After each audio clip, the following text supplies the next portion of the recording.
31º domingo do tempo comum. Olha que está terminando o ano da igreja, que tem 34 domingos. Logo depois, terminados esses 34 domingos, entraremos no primeiro domingo do Advento, o tempo de preparação para o Santo Natal.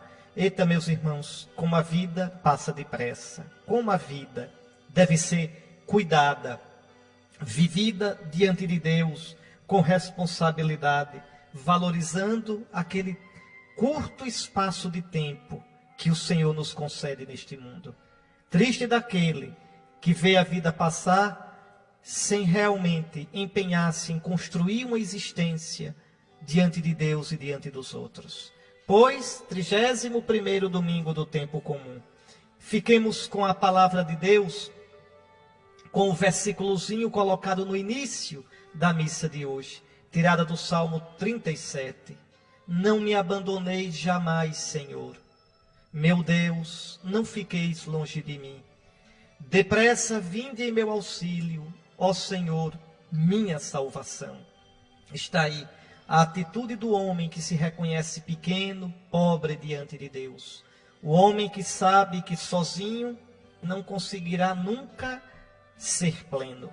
É interessante, né? Você veja, na Idade Antiga, na Idade Média, tinha-se muito a ideia de que Deus era o centro de tudo, Deus governava tudo. A brisa não sussurrava sem a vontade de Deus. As ondas do mar não murmuravam sem a vontade do Senhor. As montanhas não existiriam se não fosse o Senhor Deus. O homem não existiria se não fosse amado e querido por Deus.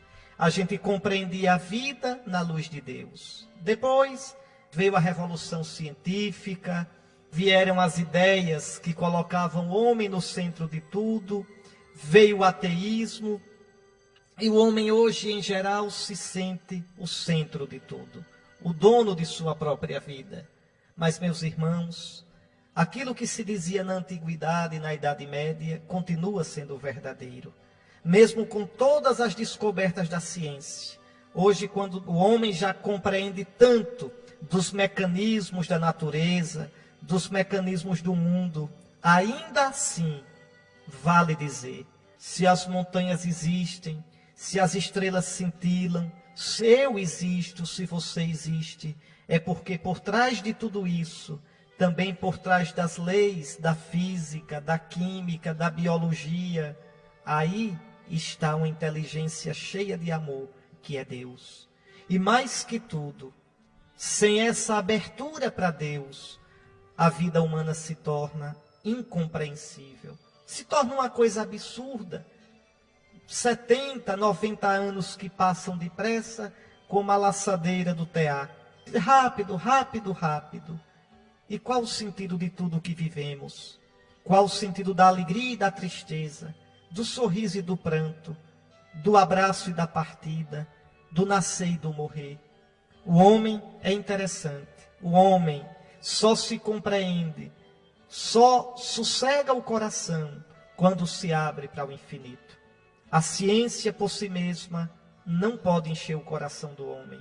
A filosofia por si mesma não aquieta a sede de infinito e de felicidade do coração humano. Por isso essa palavra do Salmo 37 é tão verdadeira. Não me abandonei jamais, Senhor. Meu Deus, não fiqueis longe de mim. Depressa, vinde em meu auxílio, ó Senhor, minha salvação. Senhor, diante de ti, minha vida tem sentido. Diante de ti, Senhor, eu descubro que sou pequenino como um grão de areia, mas sou precioso. Um grão de areia, mas que é precioso aos teus olhos.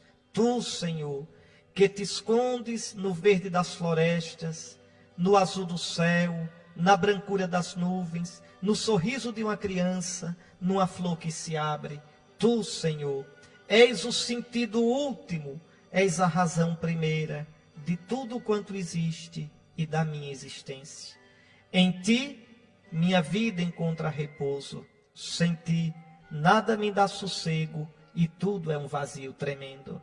É interessante que esse homem da ciência, esse homem dos bens de consumo, esse homem de tantas facilidades, é um homem tão solitário, tão depressivo, tão vazio. Pois bem, que a gente saiba dizer: não me abandonei jamais, Senhor meu Deus, não fiqueis longe de mim. Eu não disse que essa leitura é bonita, tá vendo? Eu não disse, é bonita demais. É um dos textos mais bonitos para mim do Antigo Testamento. Vamos destrinchar um pouquinho esse texto, vamos rezar, saborear essa palavra de Deus, tá certo? Veja: Senhor, o mundo inteiro diante de ti é como um grão de areia na balança, uma gota de orvalho da manhã que cai sobre a terra. Aqui aparece toda a grandeza de Deus. Deus, meus queridos irmãos, é transcendente. O que significa isso? Significa que Deus está para além de tudo. Deus não é um ser como os outros seres. Todos os seres são limitados. Pode ser um ser imenso como o Sol, imenso como a galáxia, mas são seres limitados. Deus não é um ser. Deus não tem limites. Deus é o ser. Veja, Deus é mais amplo do que o universo todo. Deus é mais íntimo do que o íntimo de cada coisa miúda. Como diz um provérbio árabe: numa noite sem lua, sobre uma pedra escura, uma formiga negra descansa. Deus a vê e a ama. E Deus não só a vê de cima para baixo, Deus está dentro dela, como está dentro de mim, como está naquela pedra, naquela árvore, como está na onda do mar. Deus é. É até difícil dizer que Deus existe, viu? Porque dizer que Deus existe é dizer que ele não existia e começou a existir. Melhor é dizer que Deus é aquele que é. Não é um ser como os outros, é o ser com S maiúsculo. Deus é com E maiúsculo. Deus é o ser que dá sustento, que dá lastro, que dá consistência a todas as coisas. Ninguém pode imaginar Deus. Ele não tem rosto, ele não tem passado, ele não tem futuro. Para Deus tudo é presente. Deus, ao mesmo tempo, está em todas as épocas, sempre presente. Tudo sabe, tudo pode, tudo conhece. Em tudo e a tudo está presente. Que Deus grande! A Bíblia usa uma palavra para resumir tudo isso. Usa a palavra Kadosh, quer dizer, Deus é santo. Santo não é alguém que não tem pecado. Santo não é alguém que é certinho. Santo, Kadosh, quer dizer primeiramente aquele que é diferente para além de tudo. Aquele que é, em certo sentido, separado, único, absolutamente singular. Deus é isto. Diante de Deus, todo mundo é tão pequenininho, como diz a leitura: Senhor, o mundo inteiro diante de ti é como um grão de areia na balança, uma gota de orvalho da manhã que cai sobre a terra. E, no entanto, apesar de Deus ser tão grande, Ele está em cada coisa e cada coisa é preciosa aos seus olhos. Como pode que eu, que sou tão pequeno e limitado, como pode que você que vive sua vida tão miúda, como pode Deus ver a gente? Como pode Deus preocupar-se conosco? E, no entanto, Ele nos vê. E não nos vê como quem está lá em cima, olhando para baixo. Não, Ele está em nós. Conhece meus sonhos, minhas angústias, meus medos, minhas esperanças, minhas decepções, minhas dúvidas, minhas certezas. Eu não choro sem que Deus se compadeça. Eu não sorrio sem que Deus ria comigo. Só Deus pode fazer isso. Está presente a cada ser, como se cada ser fosse único e irrepetível. Somente Deus pode dizer: José, eu te amo com amor eterno e te amo mais que tudo no mundo. E depois dizer a outro a mesma coisa, sem mentir. Antônio, eu te amo como a pessoa mais importante do mundo. Antônio, para mim tu és único. Cícera, para mim tu és única. Maria, para mim tu és única. José, para mim tu és único. Só Deus pode fazer isso. Ele é onisciente, tudo sabe. Ele é onipresente, está em tudo. Ele é onipotente, tudo pode. É isso que quer dizer que Deus é santo. Não podemos imaginar Deus, não podemos. Por isso a ciência nunca vai poder provar que Deus existe. Nem nunca vai poder provar que Deus não existe. A ciência lida com seres limitados, com os seres deste mundo, enormes, gigantes como uma galáxia, ou microscópicos, como uma subpartícula atômica. Mas são seres. A ciência capta, estuda, formula as leis dos seres. Deus não é um ser, Deus é o ser, que tudo envolve, tudo penetra, tudo sustenta, a tudo dá sentido. Que coisa impressionante. Kadosh, Kadosh, Kadosh. Santo, santo, santo. 3 vezes santo. Ou em português, santíssimo. É isso que esse primeiro versículo, esse versículo 22 do capítulo 11 do livro da sabedoria, nos diz hoje. Senhor, o mundo inteiro diante de ti é como um grão de areia na balança, uma gota de orvalho da manhã que cai sobre a terra. Mas escute agora o versículo 23. Entretanto, de todos tens compaixão, porque tudo podes. Interessante. Deus é tão grande, mas é compassivo. Tem um coração misericordioso.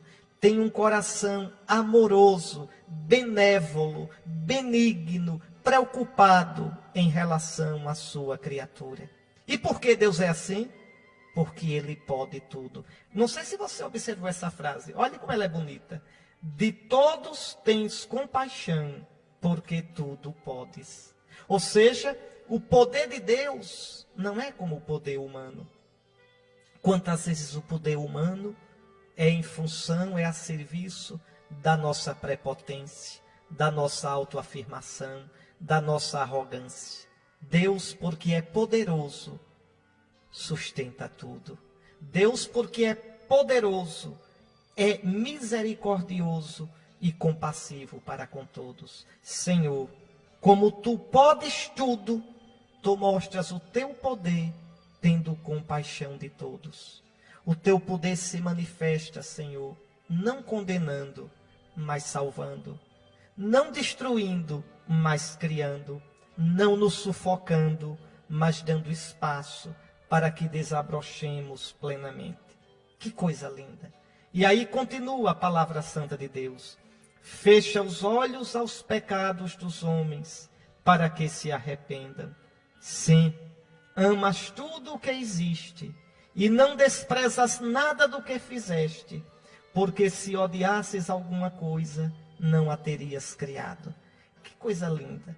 Deus fecha os olhos para os nossos pecados, não no sentido da impunidade, não no sentido da malandragem, mas no sentido da misericórdia. Deus conhece a nossa fraqueza. Deus sabe o barro que nós somos. Deus tem compaixão de nós. E aqui uma afirmação muito importante. Tu amas tudo o que existe e não desprezas nada do que fizeste, porque se odiasses alguma coisa, não a terias criado. Deus criou tudo e Deus viu que tudo era bom. A criação é radicalmente boa. Cada ser humano neste mundo é radicalmente, quer dizer, na raiz é bom. Até o diabo é bom. O diabo é criatura de Deus. Uma criatura que usou mal a sua liberdade e tornou-se decaído. Mas na raiz ele é bom. Ele é bom e se perverteu. Veja, ele é bom porque criado por Deus. Ele é bom porque amado por Deus. mas perverteu-se, e sendo bom, não age segundo o bem. Mesmo um homem que fosse totalmente depravado, mesmo alguém que fosse absolutamente violento, maldoso, malvado, ainda assim, no mais profundo do seu ser, está a semente de bondade. Pervertida, truncada, mas está a imagem de Deus. Tu amas tudo quanto criaste. Aquilo que a palavra santíssima diz lá no início da Escritura. E Deus viu que era bom. Então não existe o bem de um lado e o mal de outro. Pau a pau, como se diz. Taco a taco. Não, não. Tudo vem do bem. Deus é o Senhor de tudo. Deus é o bem. Todo bem, o sumo bem. O mal nunca terá a vitória sobre o bem. Deus respeita a liberdade das criaturas, mesmo quando essas criaturas usam a liberdade para o mal. Mas o Senhor é bom. Aqui, o motivo pelo qual não se pode admitir a superstição de magia, horóscopo, leitura de mãos, culto a ídolos, a orixás. Um cristão jamais fará isso. Porque o cristão sabe que tudo está na mão de Deus. Tudo. Quem corre atrás dessas coisas despreza a Deus. Tem gente que diz assim, não é? Padre, o senhor sabe, existe o bem, mas também existe o mal. Existe o bem, existe o mal. Só que o mal não tem a força do bem. O diabo é como um Rottweiler feroz, mas está amarrado. Cristo é o nosso bem. Cristo é o sumo bem. Quem se coloca nas mãos dele vive de verdade a liberdade. E aí o autor sagrado continua no versículo 25. Da mesma forma, como poderia alguma coisa existir se não a tivesses querido? Ou como poderia ser mantida se por ti não fosse chamada? A todos, porém, tu tratas com bondade, porque tudo é teu, Senhor, amigo da vida. Isso é muito bonito. Deus, amigo da vida. Deus não é o autor da morte. A morte não vem de Deus. A morte é consequência daquilo que é falta de Deus, o pecado. Deus ama tudo. Como é que as coisas poderiam existir, Senhor, se tu não as quisesses? Como poderiam continuar existindo se tu não as mantivesses? E aqui a gente pode pensar em cada um de nós. Nós somos frutos do amor de Deus. Nós somos fruto da paciência de Deus. Nós somos frutos da providência de Deus. Bom, aí agora no capítulo 12, versículo 1, ainda da sabedoria, o autor sagrado diz: o teu espírito incorruptível está em todas as coisas. É por isso que corriges com carinho os que caem e os repreendes, lembrando-lhes seus pecados, para que se afastem do mal e creiam em ti, Senhor. Uma primeira afirmação muito importante. O teu espírito incorruptível está em tuas mãos. Isso mesmo. É o Espírito de Deus que sustenta todas as coisas. Como diz o Salmo: enviai, Senhor, o vosso Espírito, e tudo é criado, e renovais a face da terra. Não se iluda.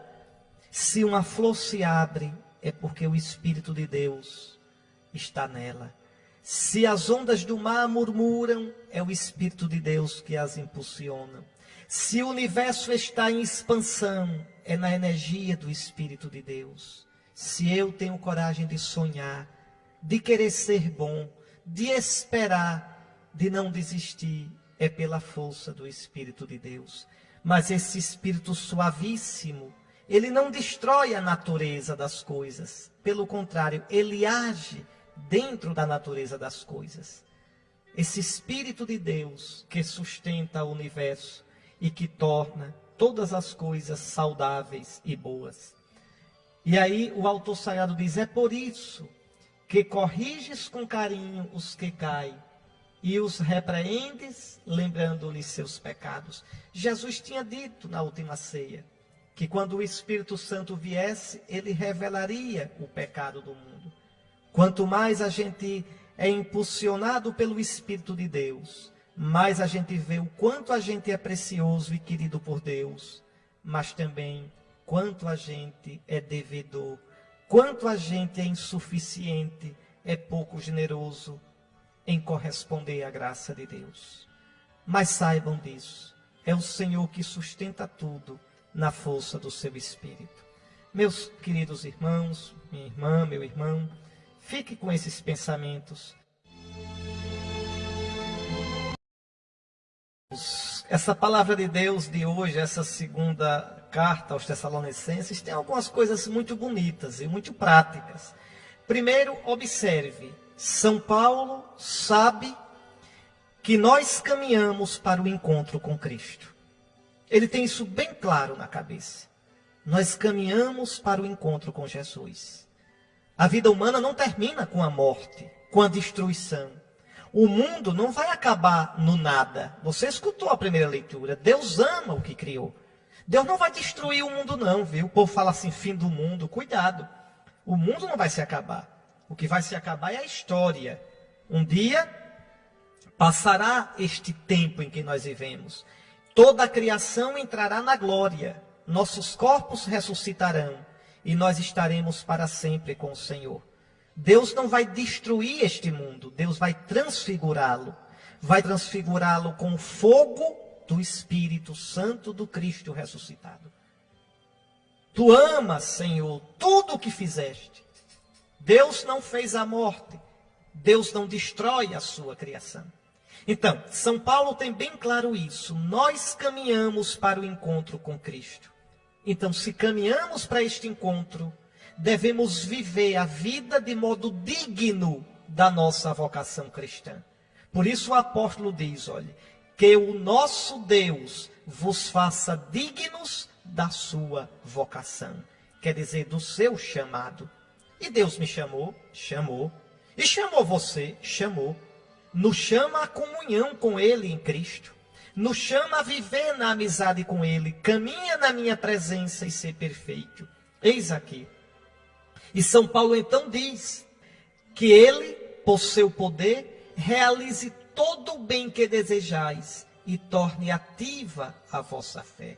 Assim, o nome de nosso Senhor Jesus Cristo será glorificado em vós. Está aí, cristão, como deve ser a tua vida, a nossa vida.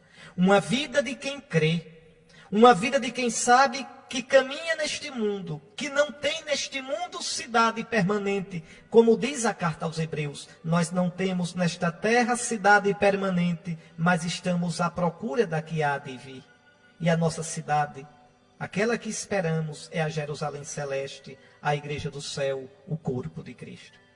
Depois de dizer isso, depois de nos convidar a caminhar com os olhos fixos em Cristo, com os pés no chão, mas com o olho e o coração em Cristo, São Paulo fala sobre a vinda do Senhor. O Senhor virá, virá. Agora, é danado, às vezes a pessoa pensa, Jesus vindo nas nuvens, como se fosse um avião. Não é não, viu? Esse nome vinda é apenas um dos nomes pelos quais o Antigo Testamento chama a manifestação de Jesus. Tem outros nomes, olha, vinda, manifestação, aparecimento. Então, cuidado. O Senhor vai manifestar no fim de tudo a sua glória, pela força do Espírito Santo. Mas não quer dizer que ele vai descer lá de cima para aqui. Não é isso. Ele vai manifestar a sua glória e envolver o mundo na glória do seu Espírito Santo e elevar este mundo até a glória do céu. É essa a manifestação de Jesus.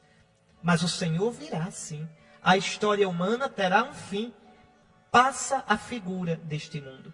Então São Paulo diz, no que se refere à vinda de nosso Senhor Jesus Cristo e à nossa união com Ele, porque esse é o céu, estarmos para sempre com Cristo. São Paulo diz, a respeito desse assunto, não deixeis tão facilmente transtornar a vossa cabeça, nem vos alarmeis por causa de alguma revelação atribuída a nós, afirmando que o dia do Senhor está próximo.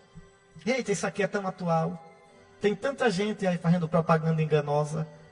É verdade, a vinda do Senhor está próxima. Em que sentido? No sentido de que hoje eu devo me decidir por ele.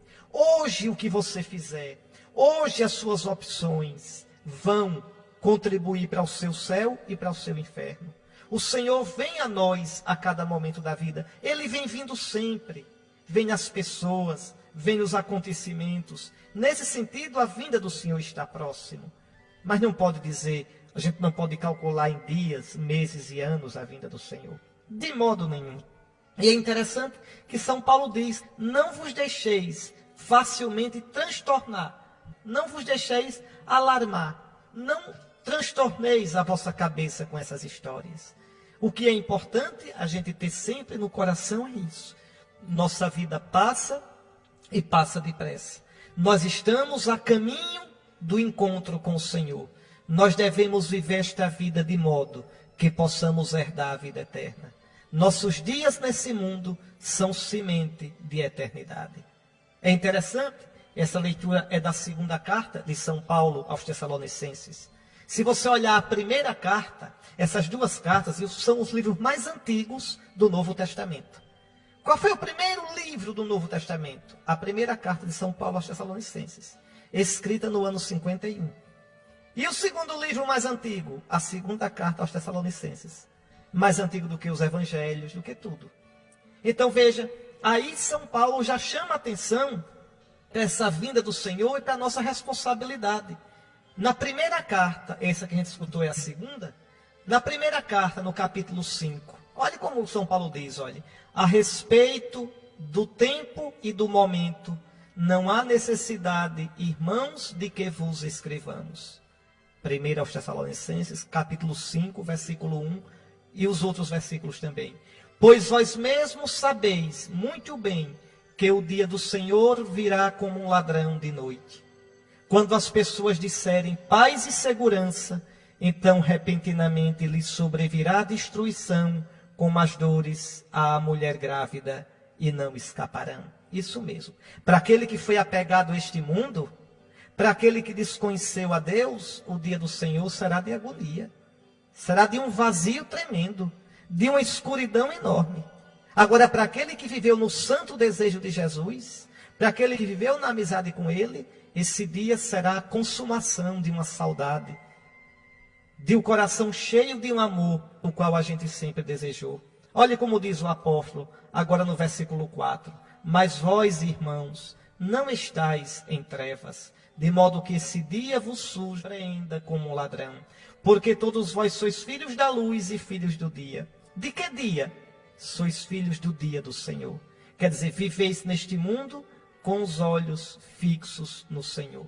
E aí São Paulo vai dizer ainda, se é assim, não durmamos como os demais, mas vigiemos e sejamos sóbrios, porque os que dormem, dormem de noite, e os que se embriagam, embriagam-se de noite. Nós, ao contrário, que somos do dia, sejamos sóbrios. Ou seja, viver esta vida com os olhos fixos no Senhor.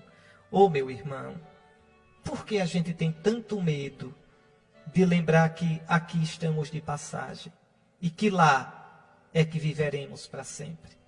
Vamos viver nossa vida, vamos construir nossa vida de modo que ela seja semente, início de eternidade. Então fiquemos com essas lições tão bonitas dessas palavras de São Paulo na segunda leitura de hoje. Está aí comprovado o que a primeira leitura da missa de hoje disse. Deus ama tudo quanto criou. Deus ama também Zaqueu. Deus ama os Zaqueus da vida. Às vezes, onde a gente vê um pecado para censurar, Deus vê uma ferida para curar, uma miséria da qual ter misericórdia, uma queda para levantar. Ah, se a gente tivesse um coração benigno como o coração de Cristo. Um coração que é capaz de ver o bem, não o mal. A pior coisa do mundo é um coração maldoso. É alguém que tem o olho ruim. Aquele que olha o outro e só vê o mal. Aquele que vive desconfiando de tudo. Aquele que acha que todo mundo tem segundas intenções. Aquele que só consegue ver o negativo. Que a gente tenha um coração como o coração de Cristo. misericordioso, doce, bondoso, benigno, compassivo. Vamos lá acompanhar essa história de hoje que é linda. Naquele tempo, Jesus tinha entrado em Jericó e estava atravessando a cidade. Para onde vai Jesus? Jesus está indo para Jerusalém.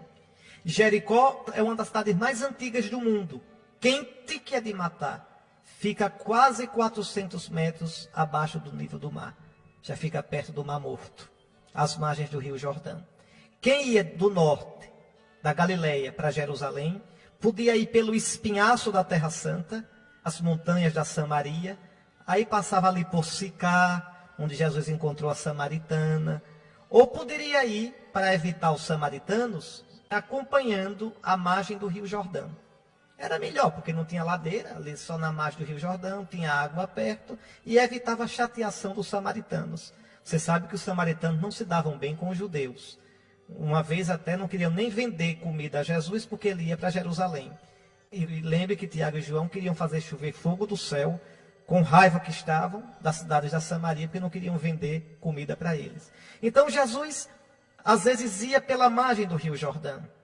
Em geral, os peregrinos faziam isso. Iam pelas margens do Rio Jordão, chegavam em Jericó, se banhavam uma última vez no Jordão, aí dobrava à direita, e aí pense, de quase 400 metros abaixo do nível do mar, subir para Jerusalém.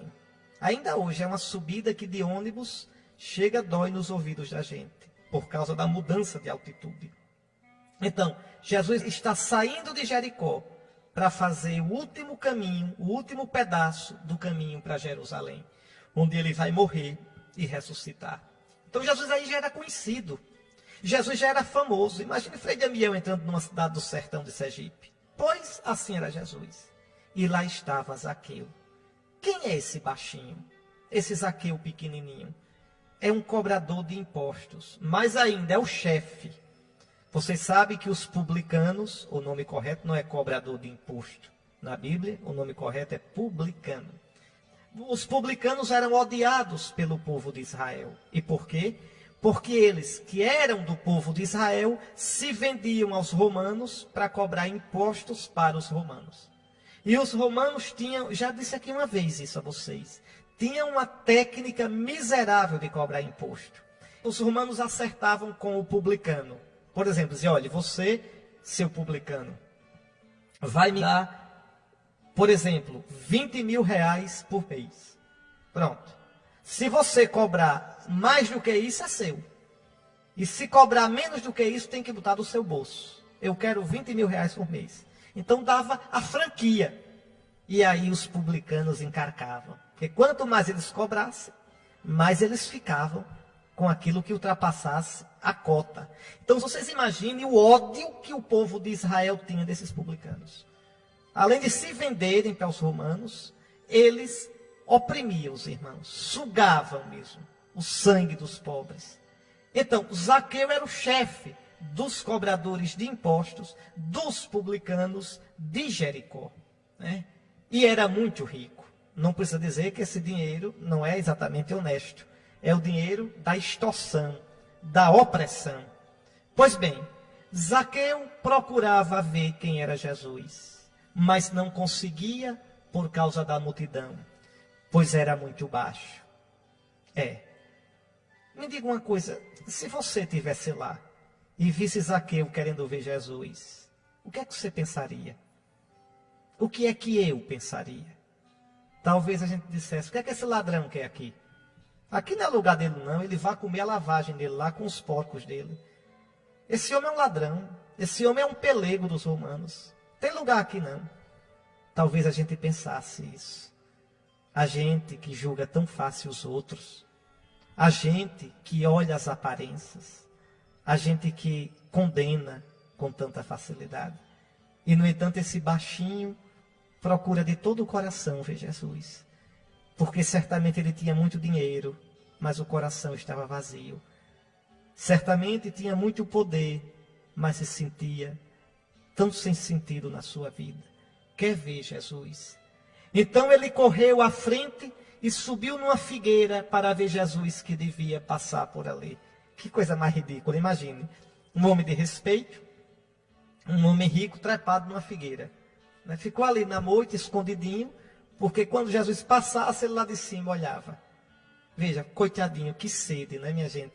Às vezes, onde a gente... É como aquilo que eu dizia, onde a gente vê um pecado para condenar, Deus vê uma ferida para curar.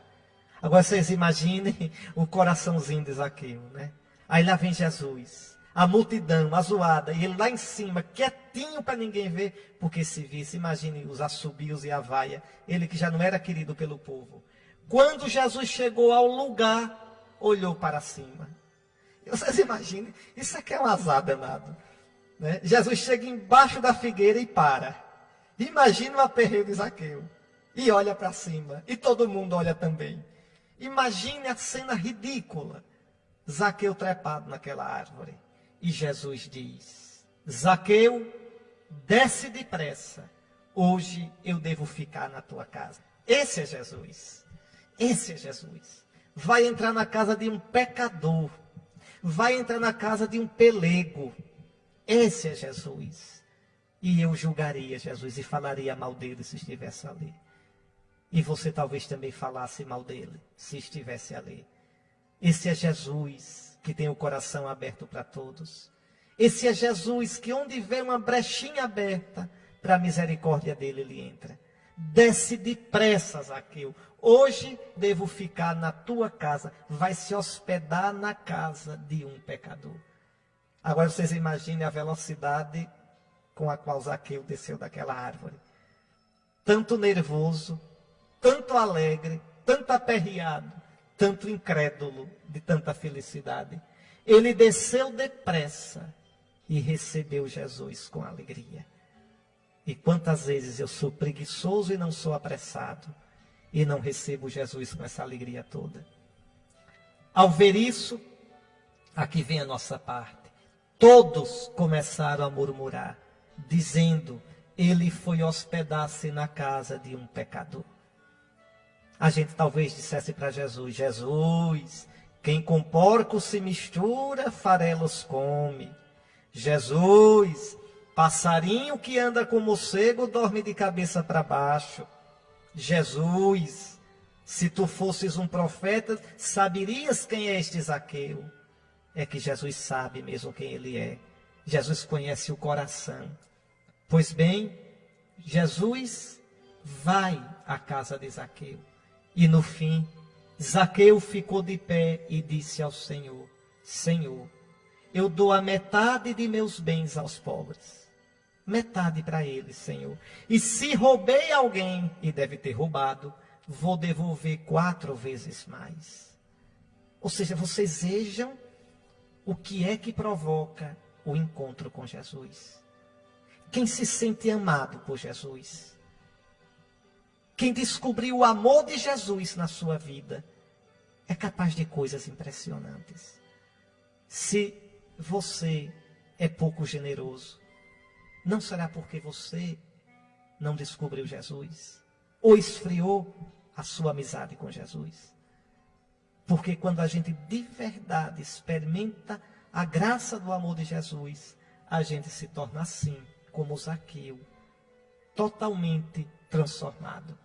E Jesus lhe disse: hoje a salvação entrou nesta casa, porque também este homem é um filho de Abraão. Esse homem, tão colocado de lado, tão criticado, tem um coração bom. Com efeito, o Filho do Homem veio procurar e salvar o que estava perdido. Está aí, meus irmãos. A palavra de Deus sempre nos surpreende, né? É muito bonito. A palavra de Deus sempre abre para nós um modo novo de viver. Sempre coloca a gente no canto da parede. Sempre exige de nós a conversão.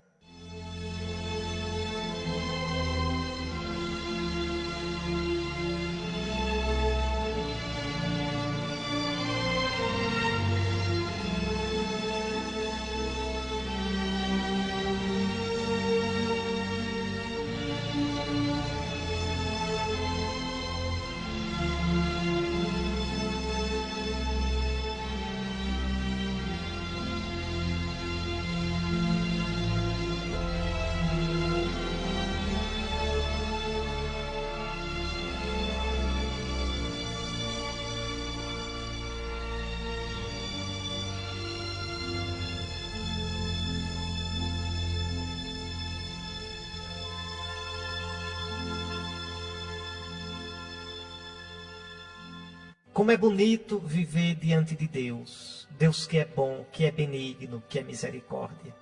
Como é bonito saber que nós caminhamos para Ele, para o encontro com o nosso Salvador Jesus Cristo.